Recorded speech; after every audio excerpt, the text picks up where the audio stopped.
Hey everybody, welcome to a Raging Tiki Journey. It's going to be a virtual one today because so many of the places in Los Angeles that we're going to visit are not there anymore. And since my mom's birthday is coming up this week, we're going to be visiting a lot of places that would be familiar to her.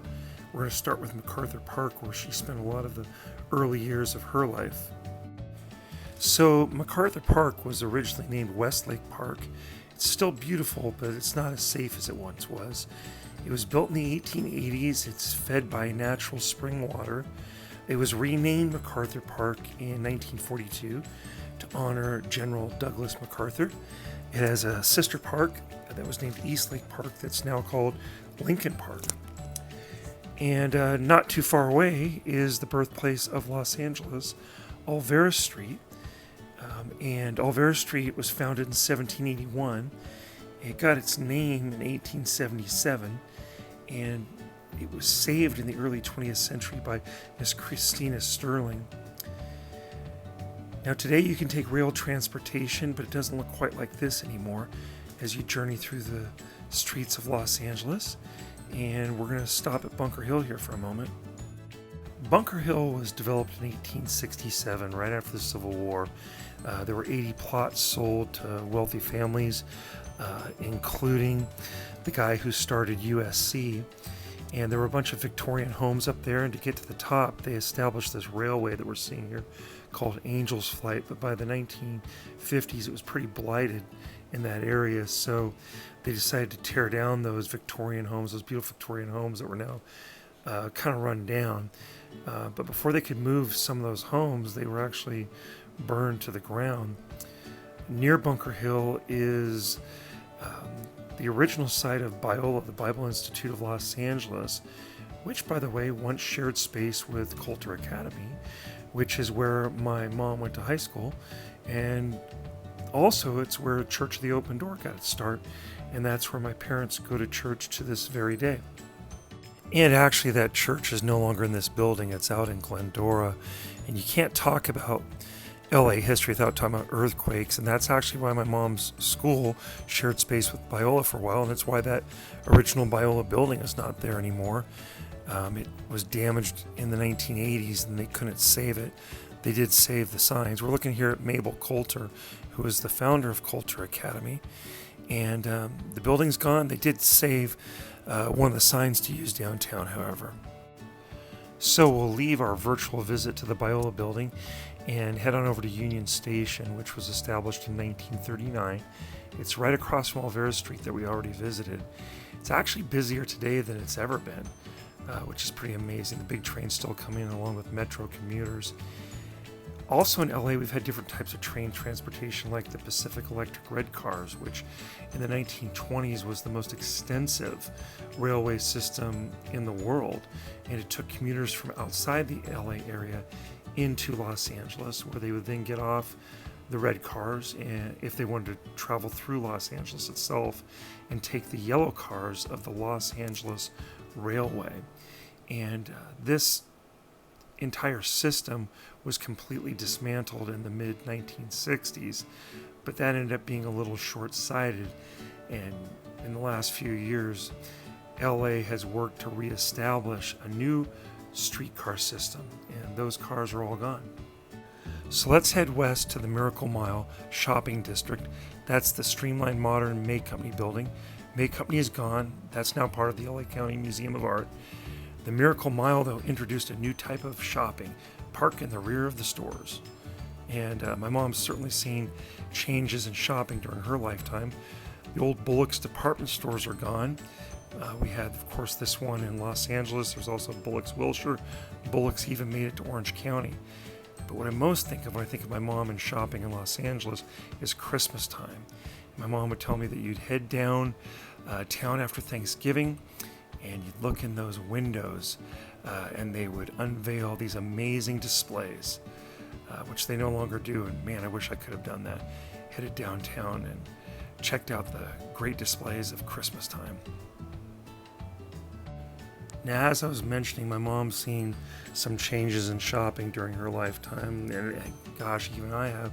When I was a kid, everything was moving out to the malls and the suburbs, stores like Orbox Even Bullock's was getting into the whole mall thing. And now malls, of course, are struggling themselves. I also remember going to stores like the Akron. Here's an ad from the Akron from the 1970s. Man, that store bored me. So did TG&Y. My mom shopped there as well. A little more interesting to me was Fedco, a membership-only store that had a nice toy section and sold bikes and stuff like that. Let's head back downtown, though, and take a look at the 1928 City Hall building that was built by the Parkinson firm, or designed by the Parkinson firm. Tallest building in LA until the 1960s. But what was different back in the day is at Easter and Christmas, they'd actually put a light up a cross on the side of the building. Hard to imagine that today, but a beautiful building. Not too far from City Hall is Pershing Square, right at the base of Bunker Hill. It was originally called, well, a lot of things: Los Angeles Park, 6th Street Park, Central Park, and eventually renamed Pershing Square, with the Biltmore Hotel built nearby, the LA Central Library built right nearby.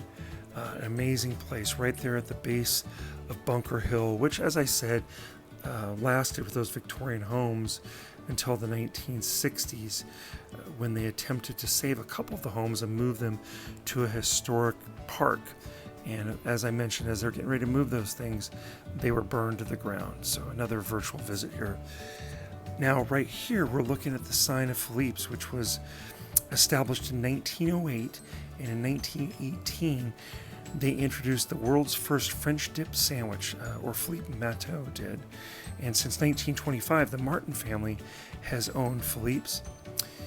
And that place is still bustling to this very day. Even during COVID, you can get food there. Here's some restaurants that aren't there anymore.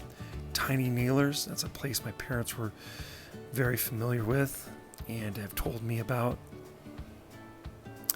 Love this Googie architecture. It looks more modern to me than things that are being built today.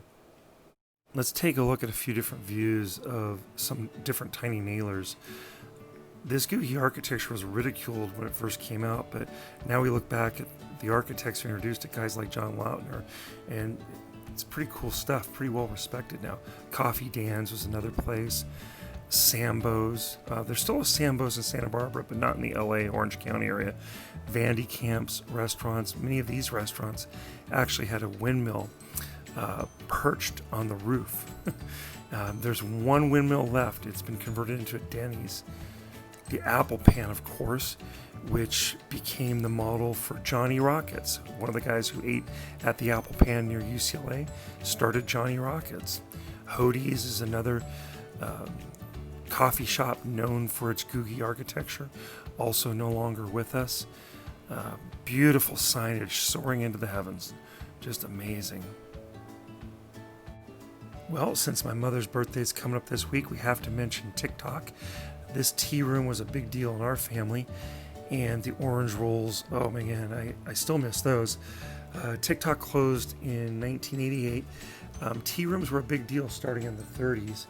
In 1981, though, you could still get a fancy Easter supper for only $8.40, and as I mentioned, closed in 1988. It's still missed by my family, and I still remember the clocks on the walls. I also remember Woody's Smorgasburger. The last one I think was in Culver City that closed, but there was also one over by UCLA, and they had a self-service bar to dress your burger. Cantor's is still around. The Jewish Deli in the Fairfax district. Clifton's is around, but not all the Clifton's locations are. The Pacific Seas, probably the one that intrigues me the most because of my love of all things tiki, is gone, but they have revived some of the spirit of the Pacific Seas in the upstairs of the Clifton's downtown, where they have created, well, a tiki bar, and they brought back a lot of the same design ideas. And here we're looking at Laritza's, not quite in Los Angeles, but down in Long Beach. Started in 1960, no longer with us. My family misses it still. And of course, the Helms Bakeries. The big bakery building is still around, but now it's used for furniture shopping and stuff like that. It's been closed since 1969. Where See's Candies, still open, founded in Los Angeles in 1921. The headquarters are now in San Francisco, but the main factory making the Chocolates is in Los Angeles still. And Thrifty Ice Cream. Thrifty started in 1919. The famous ice cream started in 1940. The stores are gone, but the ice cream has actually expanded to Idaho, Oregon, and Washington now. And of course, we have to talk about entertainment if we're going to talk about LA. Chinatown, Los Angeles, the only Chinatown in the United States that was actually built by the Chinese and not by someone else. Of course, a place of interest to my mom when she was young, and a great family destination still to this very day. Also, Marine Land of the Pacific down in Palos Verdes. It was our SeaWorld, but we thought it was better. SeaWorld actually bought them out. They promised to keep it open. They lied. They shut it down and took all their animals. The location now has homes. And of course, the granddaddy of them all, Disneyland, opened in 1955. And the Tomorrowland of the 1960s is probably my favorite, versus the Tomorrowland of today with the People Mover, all the great modern happy designs of Disneyland and the Mary Blair art, the tiles you could find there. And of course, I remember going there many times with my parents, as you probably remember going with yours. Disneyland is just still a happy place. But man, look at that great signage. This lasted up until the 1990s. I do not like the do-over, the remake. I actually think the older design looks more modern than the new stuff. And then, of course, we have some theme parks that are gone, like Busch Gardens. They're still around, but not the LA location. The Budweiser plant's still there, but their amusement park they started is gone. Lion Country Safari, California is also gone. They have one in Florida, but the one in Irvine has been shut down for, you guessed it, houses. Gee, thank you, Irvine Company. The Japanese village, the Deer Park up in Buena Park, that is gone as well. I did get a chance to visit that when I was a child with my mom. This ice skating rink was actually used by the LA Kings to train over in Culver City. And I believe my mom would remember this building right here. Look at this, the original designs of the Hollywood Bowl. It looked a little different until a guy by the name of Lloyd Wright came along and gave us the familiar shape that we have today. Well, let's head south to Orange County, Buena Park specifically. Walter and Cordelia Knott's roadside stand of chicken and pies grew into the world's first theme park when Walter Knott brought in Old West ghost town buildings, authentic ones, and started, building rides as well. And the freeway is the key to getting to all these places. I only wish it was as wide open as in this photo right here. Well, as buildings disappear, one thing stays the same: car culture. Southern Californians love their cars. And Cal Worthington might be gone, but the cars are still here, as is the jet age. LAX is still there as well, but a lot more impacted. Look at this theme building designed by Paul Revere Williams. Absolutely amazing. The first licensed African-American architect designed this building that was intended to be a tower, but ended up being a restaurant. And this is the old Pan Pacific Auditorium, one of the buildings that is no longer with us. You used to see the Ice Capades stop there, as well as UCLA basketball playing there, and it burned to the ground not so very long ago. And of course, if we're going to talk about my mom, we have to talk about the buildings of UCLA, where she met my dad. And without that place, I don't exist. So hello, Westwood. Hail to the hills of Westwood. As we continue on our journey here. And may UCLA always beat USC, whether it's at the Coliseum, the Rose Bowl, or Pauley Pavilion. Eventually, my mom made her way to Orange County with my dad. College Park East and Seal Beach. Life changed again in the 1960s and 70s. One of the world's first retirement centers was established in Seal Beach, and so my grandfather joined us there at Leisure World. The globe is still there. My grandfather is in heaven, and I'll see him again one day.